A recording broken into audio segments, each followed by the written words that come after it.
ధనుర్వేదాన్ని పాండవులకి కౌరవులకి నేర్పడానికి ద్రోణాచార్యుల వారు కృపాచార్యుల వారు ఇద్దరు ఆచార్య స్థానంలో కూర్చుని ఉన్నారు. గురువుల యొక్క అనుగ్రహం చేత అందరూ చక్కగా వారి వారికి ఏ ఏ ప్రక్రియ యందు ఏ ఆయుధాన్ని ధరించడమునందు ఎక్కువ ఇష్టమో అటువంటి ఆయుధముతో యుద్ధం చేసేటటువంటి ప్రక్రియలో నైపుణ్యాన్ని సాధించగలుగుతున్నారు. ఎందుకంటే యుద్ధం అనేటటువంటి దాంట్లో అందరూ ఒక రకమైనటువంటి ఆయుధంతో యుద్ధం చేసేవాళ్ళే ఉండరు. ఒకరికి కత్తి యుద్ధంలో ప్రావీణ్యం ఉంటుంది, ఒకరికి గదాయుద్ధంలో ప్రావీణ్యం ఉంటుంది, ఒకరికి ధనస్సు పట్టుకుని బాణములను విడిచిపెట్టడంలో ప్రావీణ్యం ఉంటుంది, ఒకరికి శూలాన్ని విసరడంలో ప్రావీణ్యం ఉంటుంది, ఒక్కొక్కరికి మళ్ళీ ధనుర్వేదంలో ఒక్కొక్కటి ఇష్టమై ఉంటుంది. అన్నీ చెప్పగలిగినటువంటి వాడై ఉంటాడు గురువు. ద్రోణాచార్యుల వారు మహానుభావుడు కనుక ఆయన అందరికీ ఆ విద్య నేర్పుతున్నారు. ఇక్కడ నేను మళ్ళీ మీతో ఒక విషయాన్ని ప్రస్తావన చేయవలసి ఉంటుంది. ఆ రోజుల్లో కేవలంగా ద్రోణాచార్యుల వారి వలననే అంతటి ఖ్యాతి. ఆయనకి శిష్యుడు కానివాడన్నవాడు ధనుర్వేదంలో లేడు. ధనుర్వేదం నేర్చుకోవాలి అంటే ఆ రోజుల్లో ద్రోణాచార్యుల వారి దగ్గర నేర్చుకోవాలి. అంతటి పేరు ప్రఖ్యాతులు గడించినటువంటి వాడు. ఆయన దగ్గర శిష్యరికం చెయ్యడం కోసం ప్రపంచవ్యాప్తంగా ఆయన దగ్గరకు వచ్చి శిష్యరికం చేశారు. ఇందులో చాలా ఆశ్చర్యకరమైన విషయం ఏమిటంటే ద్రోణుడు విద్య నేర్పినప్పుడు వీళ్ళు పుట్టినటువంటి వాళ్ళు అధర్మం వైపుకి నిలబడి ఉన్నారు అన్న విషయాన్ని తెలిసి కూడా ఆయన విద్య నేర్పాడు. ఎందుచేత అంటే భీష్ముడు ఆయనకి పిల్లలను అప్పచెప్పినప్పుడు ఈ పిల్లలందరికీ మీరు పాఠం చెప్పండి అన్నారు. రెండు, ఆర్తితో వచ్చి తన పాదములను ఆశ్రయించినటువంటి వారందరికీ పాఠం చెప్పారు. కానీ బ్రహ్మజ్ఞానము, ఆధ్యాత్మిక బోధ, ధనుర్వేదము వీటి మధ్య కొన్ని భేదములు ఉంటాయి. ధనుర్వేదం అనేటటువంటిది సామాన్యమైన విషయం కాదు. మీతో నేను తరచుగా ప్రస్తావన చేస్తుంటాను. అవి మంత్రాధిష్టాన దేవతలు. శిష్యుడికి కూడా ఏదో ఒక ఆగ్నేయాస్త్రాన్ని ఒక వాయవ్యాస్త్రాన్ని ఇవ్వడానికే ఎంతో పరిశీలనం చేస్తారు. అటువంటిది బ్రహ్మాస్త్రాన్ని చేతిలో పెట్టాలి అంటే ఎంతో ఆలోచన చేసి శిష్యుని యొక్క యోగ్యతాయోగ్యతలను విచారణ చేస్తే తప్ప ఇవ్వకూడదు. ఎందుకు ఇవ్వకూడదు అని మీరు నన్ను అడగచ్చు. ధనుర్వేదం ఇచ్చేటప్పుడు ఒక విషయాన్ని చాలా జాగ్రత్తగా గమనించి ఉండాలి. అది శరీర బలానికి సంబంధించింది కాదు, అది మంత్రబలానికి సంబంధించింది. తీసుకొచ్చి మీరు ఎవరి పడితే వాళ్ళ చేతిలో అన్ని అస్త్రములను పెట్టేశారనుకోండి, పెడితే రేపొద్దున్న వాడు ఉద్ధతితో ప్రవర్తించేటటువంటి లక్షణం ఉన్నవాడు, లోకాన్నంతటినీ వశం చేసుకుందామనే ప్రయత్నంలో ఉన్నవాడు, లేదా దుర్మార్గమైనటువంటి గుణములు కలిగినటువంటి వాడు, సహనము లేనివాడు, ఎదుటివారి మీద బాణప్రయోగం చేసేటప్పుడు తప్పు ఎంత చేశాడు అన్నది చూసి దానికి అనుగుణంగా మాత్రమే శిక్ష వేయగలిగినటువంటి సమతౌల్యమును పాటించగలిగిన నేర్పరితనము లోపల లేనివాడు, ఇటువంటి వాడికి పట్టుకెళ్ళి మీరు ఎటువంటి అస్త్రం పడితే అటువంటి అస్త్రాన్ని ఉపదేశం చేసేసారనుకోండి, చాలా ప్రమాదం వస్తుంది లోకంలో. కాబట్టి ధనుర్వేదాన్ని ఉపదేశం చేసేటప్పుడు గురువుగారు శిష్యుని యొక్క శీలాన్ని కూడా దృష్టిలో పెట్టుకోవలసి ఉంటుంది. అందుకే అందరికన్నా ఎవరిని బాగా నిపుణుణ్ణి చెయ్యాలి అంటే అందరికన్నా ఎవరు సౌశీల్యం ఉన్నవాడో, అందరికన్నా ఎవడు ఎప్పుడూ ధర్మం వైపు మాత్రమే నిలబడతాడో, ఎవరికి ఎప్పుడూ అధర్మమునందు కించిత్ కూడా అనురక్తి ఉండదో అటువంటి వాణ్ణే అందరికన్నా ఎక్కువ అస్త్రవిద్య ఇచ్చి తయారు చేయాలి తప్ప ఇతన్ని మాత్రమే నేను అందరికన్నా అధికుణ్ణి చేస్తాను అని అనడం వెనక గురువుగారికి ప్రత్యేకమైనటువంటి రాగమో ప్రత్యేకమైనటువంటి ఆకర్షణ ఉండి కాదు అని మీరు గుర్తెరగవలసి ఉంటుంది. ద్రోణాచార్యుల వారికి అర్జునుడంటే చాలా అభిమానం అండి. అందుకని అర్జునుణ్ణి నిన్ను ప్రపంచంలో నీతో సమానమైన విలుకాడు లేనటువంటి స్థితి నీకు కల్పిస్తానని అన్నాడు అని ఆ వాక్యానికి అర్థం కేవలం అంతేగా చెప్పకూడదు. అర్జునుడికి అంత శక్తినిస్తానని ఎందుకన్నాడు అంటే అది దేవతల యొక్క ప్రచోదనం. ధర్మరాజు గారు ముందు పుట్టేటట్టుగా చూసి పాండురాజు గారు ఇంద్రుడి గురించి తపస్సు చేసి నాకు త్రిలోకములను గెలవగలిగినటువంటి వాడు కొడుకుగా కావాలి అని అడిగి ఏడాది పాటు కుంతి చేత వ్రతం చేయించి ధార్మికమైన సంతానంగా ఇంద్రుని యొక్క అంశలో అర్జునుడికి అన్నాడు. ముందు ధర్మాన్ని పెట్టినప్పుడే పాండురాజు గారి యొక్క హృదయం 3 లోకములని గెలవగలిగినవాడు అంటే ఏదో ఆషామాషిగా కనపడ్డ వాళ్ళందరి మీదకి యుద్ధానికి రావణాసురుల్లా వెళ్ళిపోయేటటువంటి మనస్తత్వం ఉన్నవాడు అని కాదు. అది నిగ్రహము కలిగినటువంటి వాడై ఎదుటివారిని నిగ్రహించేటప్పుడు ఆ నిగ్రహించవలసినటువంటి అవసరం ధర్మం కొరకు మాత్రమే చేయవలసి ఉంటుంది తప్ప తన వ్యక్తిగత స్వార్థంతో అన్నిటినీ తానాక్రమించాలనేటటువంటి ఉద్దేశ్యంతో ఈ అస్త్ర సంపదని వాడేవాడు కానివాడై ఉండాలి. ఇన్ని తన దగ్గరున్నా అకస్మాత్తుగా ప్రారంభమే ఇంత పెద్ద పెద్ద అస్త్రాలు వేసేవాడు కానివాడై ఉండాలి. ధనుర్వేదంతో పాటు ధర్మముల గురించి బాగా తెలుసున్నవాడై ఉండాలి. ఆ ధర్మమును తెలుసుకున్న దాన్ని లోకమునందు స్థాపించడానికి వీలైనటువంటి పరిపాలన చెయ్యడానికి కావలసిన యోగ్యత లేని వాడికి ఇంత శక్తిని పట్టుకెళ్ళి అప్పచెప్తే వాడు రేపు పొద్దున పరిపాలకుడుగా కూర్చొని వాడికి అనవసరం అవన్నీ. కాబట్టి చాలా దూరం ఆలోచించి యోగ్యతాయోగ్యతలను విచారణ చేసి ఇవ్వవలసి ఉంటుంది. అర్జునుడికి ఇచ్చాడు. ఆయన అర్జునుడు ఎప్పుడైనా రాజు అయ్యాడా? నా చేతిలో ఇంత విలువిద్య ఉంది అని అన్నగారినే చంపేసి తాను రాజ్యాన్ని ఆక్రమించాడా? ఎన్నడూ అర్జునుడికి అసలు మనసులో అటువంటి సంకల్పం ఎన్నడూ కలగదు. ఆయన ఎప్పుడు మాట్లాడినా ధర్మరాజు గారిని నేను సింహాసనం మీద కూర్చోబెడతానంటాడు. ధర్మానికి పట్టం కట్టేటటువంటి స్వరూపం ఉన్నవాడు, ఇంత శక్తి ఉండి ధార్మికుడైన వాడు చెప్పినటువంటి మాటని వినగలిగినటువంటి వాడు. ఇది మీరు మహాభారతంలో ద్రోణాచార్యుల వారు పైకి కనపడకుండా పోషించినటువంటి ఒక అద్భుతమైన పాత్ర.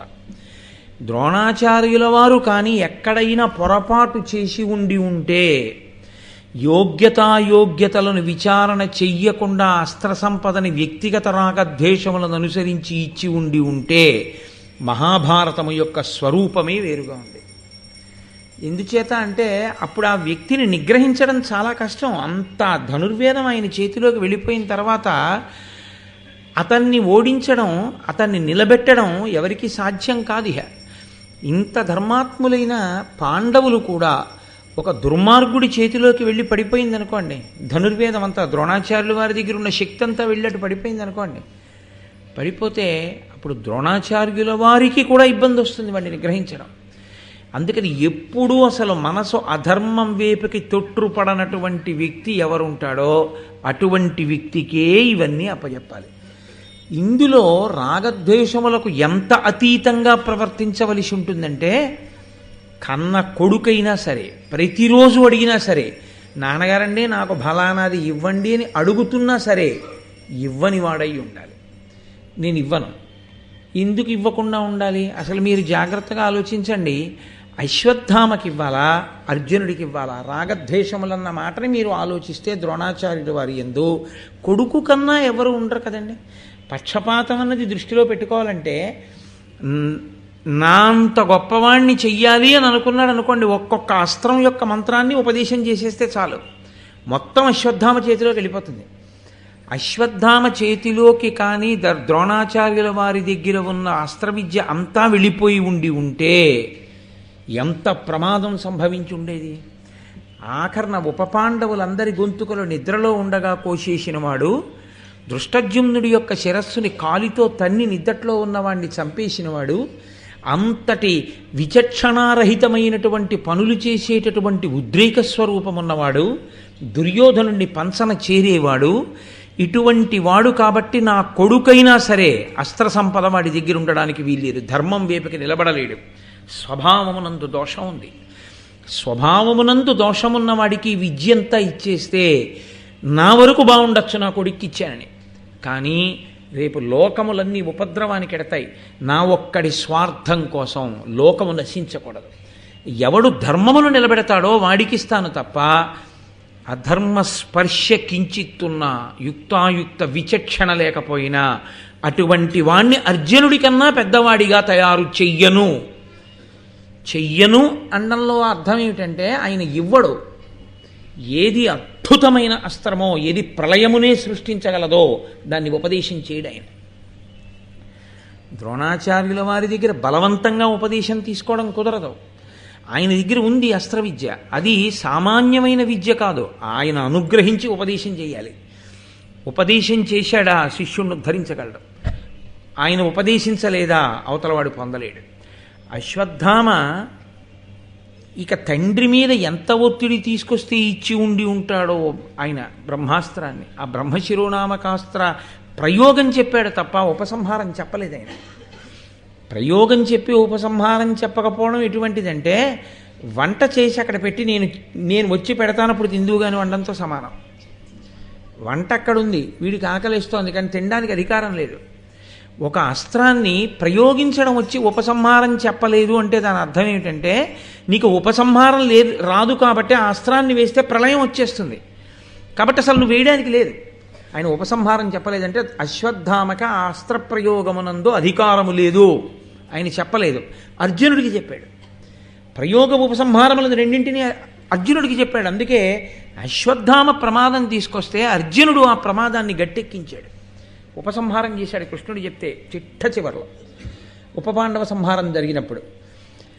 కాబట్టి ద్రోణాచార్యుల వారి యొక్క శీలాన్ని, ద్రోణాచార్యుల వారి యొక్క స్వభావాన్ని అంచనా వెయ్యకుండా మాట్లాడకూడదు.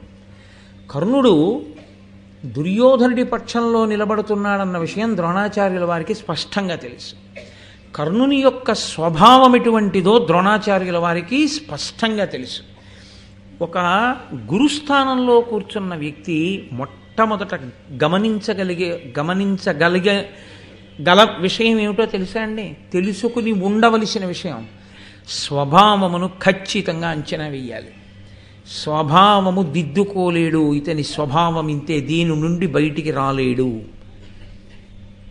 ఎంతవరకో అంతవరకు మాత్రమే ఇవ్వవలసి ఉంటుంది తప్ప మీకున్నటువంటి అనుబంధంతో ఏది పడితే దాన్ని తీసుకెళ్లి గురువుగారి శిష్యుడి చేతిలో పెట్టకూడదు. పెడితే లోకం యొక్క విశేషం ఉపద్రవం వస్తుంది. పరశురాముడు ఇచ్చాడు ద్రోణాచార్యుల వారి కంటే, ద్రోణాచార్యుల వారు గురుస్థానంలో అలా కూర్చోగలిగినటువంటి వ్యక్తిని నమ్మారు పరశురాముల వారు కాబట్టి ఇచ్చారు. ఇప్పుడు తనిష్టం వచ్చినట్టు తాను ప్రవర్తిస్తే తనకిచ్చినటువంటి గురువులు అగ్నివేశుడు, మహానుభావుడు పరశురాముడు, తన తండ్రి భరద్వాజుడు. కాబట్టి అంత ఆలోచించాడు ఆయన, లోకం గురించి అంత ఆలోచించాడు తప్ప విద్య నేర్పడంలో ఆయనకి ఎప్పుడూ పక్షపాతం లేదు. ఆయనకి పక్షపాతం ఉంటే ఒక్కటే గుర్తు, ఆయన కొడుకే అందరికన్నా గొప్పవాడై ఉండాలి. కాదు, అసలు దుర్యోధనాదులకు ఆయన ఏ విద్య సరిగ్గా చెప్పక్కర్లేదు. ఆయన అందరికీ పాఠం చెప్పారు. కానీ అందరికన్నా ఎక్కువ శక్తితో నిలబడవలసిన వాడు ఎవడు అత్యంత ధార్మికుడో వాడి యందు శక్తిని పెంచి ఉంచాడు. దేనికి పెంచి ఉంచాడంటే, ఉపద్రవమే వస్తే వీడొక్కడు రక్షించాల ధర్మాన్ని. కాబట్టి అతనికి ఎక్కువ బోధ చేశాడు తప్పించి అందరినీ కూర్చోపెట్టి పాఠం చెప్పేటప్పుడు పక్షపాతము ప్రారంభము ద్రోణుడిది అని అనడానికి వీల్లేదు. ఒక శిష్యుడు అర్జునుడు ఎంత ధార్మికంగా ఉంటాడో అంత ధార్మికంగా ఉండి కనపడితే ద్రోణుడు అర్జునుడితో సమానంగా ఆ వ్యక్తికి కూడా ఇచ్చి ఉండేవాడు. మీరు ఆలోచించండి, కొంచెం జాగ్రత్తగా ఆలోచిస్తే దుర్యోధనుడి తమ్ముళ్ళకి ఎక్కువ అస్త్ర సంపదని కట్టపెట్టాడు అనుకోండి ద్రోణాచార్యుల వారు, ఆయన చాలా లబ్ధి పొందుతాడు. ఎందుకో తెలుసా అండి? దుర్యోధనుడు వెళ్ళి ధృతరాష్ట్రుడికి చెప్తాడు, మా బాగా అప్పచెప్తున్నాడు విద్యంతా మాకు, పిచ్చి బ్రాహ్మణుడు అన్నీ మాకు అప్పచెప్పేస్తున్నాడు నాన్న అని. కావలసినంత అగ్రహారాలు ఇస్తాడు, కావలసినంత బంగారం ఇస్తాడు. ఆశపడి చెప్పాడా ద్రోణాచార్యుల వారు? చెప్పలేదు. అర్జునుడికి నేర్పాడు. తండ్రి బతికున్నాడా? తల్లి విధవరాలు. ఆ పినతల్లి బతికుందా మాద్రి? లేదు. ఏమిటి తనకి కలిసి వచ్చేది? గురువు తనకేం కలిసి వస్తుందని ఆలోచించిన వాడు గురువు కాడు. గురువు ఎప్పుడూ కూడా ఎక్కడ సౌజన్యం ఉన్నదో ఆ వ్యక్తి యొక్క ఐశ్వర్యంతో సంబంధం గురువు గారికి ఉండకూడదు. ఆ వ్యక్తి అర్హతని పొందినవాడు నెత్తి మీద పెట్టుకుంటాడంతే. ద్రోణాచార్యుల వారి యొక్క శీల వైభవం అటువంటిది కాదు. అసలు ఇంకా ఆయన శీలానికి గొప్పతనం ఏమిటో తెలుసా అండి? ద్రుపదుడు తపస్సు చేసి కన్నాడు, ద్రోణాచార్యుల వారిని చంపే కొడుకు కావాలి నాకని. అగ్నిగుండంలోంచి వచ్చాడు దుష్టజుమ్నుడు. ద్రోణాచార్యుల వారిని చంపడానికే పుట్టాడు ఆ అబ్బాయి అన్న విషయం ద్రోణాచార్యుల వారికి తెలుసు. ఆ అబ్బాయి వచ్చి, నాకు అస్త్ర విద్య మీరు నేర్పండి అన్నాడు. కత్తి పట్టుకుని ఎలా శత్రువు పీక కొయ్యాలో నేర్పితే ఈ పిల్లవాడు కోసే పీక నాదే అని ద్రోణుడికి తెలుసు. తెలిసి కూడా ఆయన నేర్పాడు. చచ్చిపోవడం ఎప్పుడోప్పుడు చచ్చిపోతాం, శరీరం పడిపోతుంది, కానీ ఆశ్రయించిన శిష్యుడికి నేను ఇవ్వకుండా ఉండకూడదు. కాబట్టి అతనికి ఎంత అర్హత ఉందో అంతా ఇచ్చేసాడంతే. ద్రోణాచార్యుల వారి దగ్గర విద్య నేర్చుకున్న ధృష్టద్యుమ్నుడు చిట్ట చివర ధనస్సు విడిచిపెట్టేసి నిలబడిపోయినటువంటి ద్రోణుడి రథం మీదకి దూకి ఆయన కంఠం కోసేశాడు. తన కంఠం కోసేస్తాడని తెలుసు ద్రోణుడికి, తెలిసి పాఠం చెప్పాడు. కత్తి ఎలా పట్టుకోవాలో, కత్తితో యుద్ధం ఎలా చేయాలో నేర్పాడు. అటువంటి ద్రోణుడి పట్ల పక్షపాత ధోరణి ఇంకొక కోణంలో మీరు ఎలా స్థాపిస్తారు చెప్పండి నాకు? అది తెలిసి తెలియని మాట. కాబట్టి మహాత్ముల యొక్క దృష్టికోణం ధర్మం గురించి మాత్రమే తప్ప వేరొక విషయం గురించి కాదు. అటువంటి స్వార్థమే ద్రోణునకుంటే ద్రోణుడు అన్నిటికన్నా ముందు అశ్వత్థామకి పాఠం చెప్పకుండా ఉండకూడదు, అన్నీ అశ్వత్థామకి ఇవ్వాలి. 2, తప్పకుండా ఆయన అసలు తనని చంపడానికి పుట్టిన వాడికి పాఠం చెప్పకుండా ఉండాలి. ఈ 2 చెయ్యనివాడు ఆయన. అటువంటి ద్రోణ